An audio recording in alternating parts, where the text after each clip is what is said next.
जब भी हम शिव मंदिर में जाते हैं तो शिवलिंग के सामने कुछ दूरी पर नंदी जी महाराज विराजमान रहते हैं। भगवान शिव के प्रमुख गणों में से एक है नंदी। नंदी जी कैलाश पर्वत के द्वारपाल भी हैं। इसीलिए शिव जी के साथ नंदी जी की भी पूजा जरूरी है। कई लोग सीधे मंदिर में चले जाते हैं और शिवलिंग की पूजा करके चले आते हैं, लेकिन शिव जी के साथ उनकी पूजा भी करना जरूरी है, अन्यथा शिवलिंग की पूजा का पुण्य प्राप्त नहीं होता है।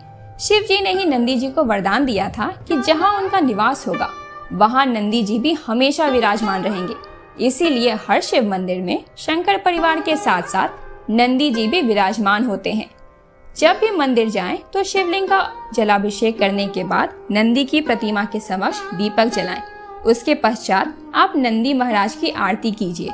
आरती करने के पश्चात आप चुपचाप बिना किसी से बातचीत किए अपनी मनोकामना नंदी जी महाराज के कानों में बोल दीजिए। मनोकामना बोलने के बाद बोले कि नंदी जी हमारी मनोकामना पूरी कीजिए। क्यों बोलते हैं नंदी जी के कान में मनोकामना? शिव मंदिर में लोग शिवलिंग के दर्शन और पूजा करने के बाद वहाँ शिव जी के सामने विराजित भगवान नंदी की मूर्ति के दर्शन कर उनकी पूजा करते हैं और अंत में उनके कान में अपनी मनोकामना बोलते हैं। कहते हैं कि शिव जी अधिकतर समय तपस्या में लीन रहते हैं। उनकी तपस्या में विघ्न ना पड़े, इसीलिए नंदी जी हमेशा उनकी सेवा में तैनात रहते हैं। जो भी भक्त भगवान शिव के पास अपनी समस्या लेकर आता है, नंदी उन्हें वहीं रोक लेते हैं। किसी बाहरी विघ्न से उनकी तपस्या भंग ना हो, इसीलिए भक्तगण अपनी बात नंदी जी को कह देते हैं। नंदी जी से कही गई बात शिव जी तक पहुंच जाती है।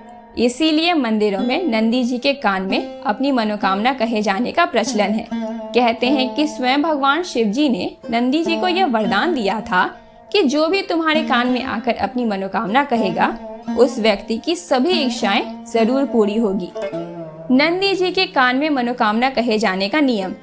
नंदी जी के कान में अपनी मनोकामना कहने से पूर्व उनका पूजन करें। नंदी जी के बाएं कान में मनोकामना कहने का अधिक महत्व है, हालांकि किसी भी कान में कह सकते हैं। नंदी जी के कान में कोई भी कामना कहने से पहले ओम शब्द बोलना चाहिए, इसके बाद ही अपनी कामना करनी चाहिए। हिंदू धर्म में ओम का विशेष महत्व है। आप देखेंगे कि अधिकतर मंत्रों की शुरुआत इसी शब्द के साथ होती है। नंदी जी के कान में मनोकामना बोलते वक्त इस बात का ध्यान रखें कि आपकी मनोकामना कोई दूसरी नहीं सुन रहा हो।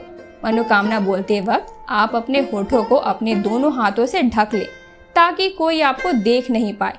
नंदी जी के कान में किसी भी व्यक्ति की बुराई या किसी का बुरा करने की बात ना कहें।